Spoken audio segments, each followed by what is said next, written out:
I'm Blessing. I'm here with Variance at South by Southwest. Like, I probably never would have thought of doing it, just like, you know, being a kid from my room, obviously, then just being thrown onto a stage. It's a major shift. It's different, you know. Majority of the time, like, I'm my only audience, so then to play in front of other people and do things, it's so nice. And South by is like such the place to do it, and for it to be like my first place to do it is incredible. Yeah, so well, it's obviously about me, and then Boys Like You is obviously about, you know, dudes and guys.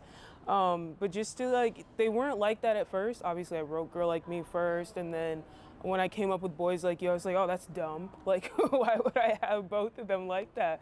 But then everyone's just like, no, do it, release it. So yeah, it was great. Senior year, so I did half of it in school and the other half in my room. That was that. And it definitely plays a big part in the music that I've released so far. And, you know, just thinking that, like, you build up this whole moment all the way from elementary school all the way up into high school to just not do all of the stuff you thought you would do, go to prom, have all of everything. Like, it was a real bummer. But I'm not gonna lie, half of me was like a little bit relieved that I got to kind of stay home, but at the same time I feel like I've always had the insecurity of like never being asked to prom and stuff. So like I was just like, maybe it's like a good thing that prom didn't happen, so that way it's not that I didn't get asked, it's that I just never had prom.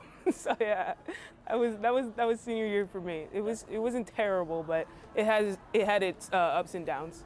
The plan is just to, you know, just keep going, just do where the music takes me, continue writing how I feel and getting everything out of me as much as I can and seeing if people relate to it. I don't necessarily write so that way people do relate to it, but I write what I feel, and surprisingly, out of 7.8 billion people in this world, I'm sure I'm not the only person who feels this the one way that I do. So yeah, so it's not really much of a gamble putting something out and expecting no one to feel that way too. So if I can just continue writing how I feel and being honest with myself, I think that that's the way to just continue to go.